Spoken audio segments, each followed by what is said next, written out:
Сәлем достар, қалайсыздар? Мен Шырайлы деген Шымкент қой.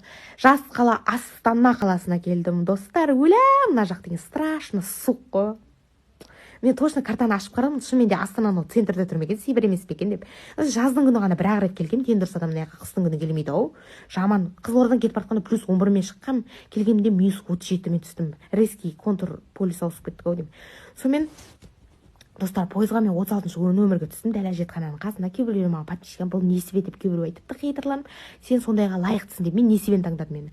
Сосын міндік, жас балдармен білдім, 2001-2005 жылғылармен ше. Сосын мамам айтты, сен 95-ші жылға келгенсің бе? Мамам шығарып салды, пойызға аналар бәрі өздері келген. Мамамен соқтым, мама айтты, кіттай балдар келсе, 2-7 жастан мініп түсіре берме енді. Ана напитокпен кофе, шай ішкің келіп жатса, ана қыздар жұмыс жасайды деп. Хорошо дедім, қасымдағы қызға айттым.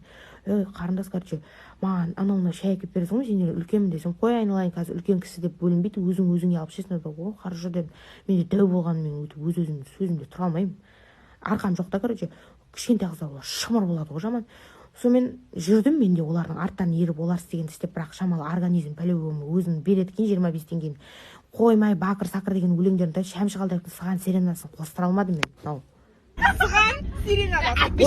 Тоқтар Әубәкіров айтатын. Сосын бәрімізге 2-ші этажда қалған, шай ішетін жер жоқ. Енді не істейміз?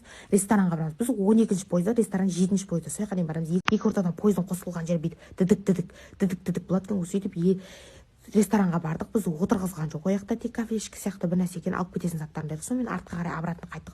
Бәрі мен өзім ақ көңілмін ғой, сондай қалдырып кетті. Есіктің бәрін жауып жүрдім екі ортада ше. Алдыға қарай жүріп кеткен, мен соңында, мен бұларға сөйлейін ба десем, бұлар мені артта есік жапқызып қойды ғой. Өтіп бардым, бір алдымнан бір басқа пойыздың, вагонның несі шығып қалды, проводник шығып қалды да. Не қылып жүрсің деді маған. Ағай дедім сасқанымнан, екі пойыздың ортасында жаман дік бір-екеуі бір-біріне дұрыс қосылмай тұр десем, ана ағаның түрі ма. Ауыз ашып қалғаннан дені дұрыс па деген өгіздей болып алды. Дәу деп ойлап тұрған шығар мен, денем дәу болғанға. Сөйтіп не айтқанын білмей, хастайтын, есің артыңнан дұрыстап жауып жүр деді. Хорошо дедім, ойлай қойсын. Ұрыспаңдар что ли? Сөйтіп үйіме, вагоныма қарай қайтып таптан жатайын дедім, музыкаларын тыңдап. Сөйтіп жаттым енді. Түсетін кезде ойладым, осы біздің қазақтар әлсіреп айта береді ғой, бай салқын деп подписчиктерім жазды ғой. Трикомен түсе берейінші дедім, бірақ қасымда бір қыз айтты, 25 теңгені абасын тестейді дегендер бар деген. Өтініш кештеді колготкенді кидім мен. Түстім, қолғабым бар 1690 теңге, ақ қолбақ, ақ шарф, ақ шапкамен қара куртка, мода сондай түстім. 10 минуттан кейін сағым сынды менің. Суық деген сүйектен өтеді, дізем тоңат деген әңгімелер түсіндім мен, кәдімгі өтеді екен.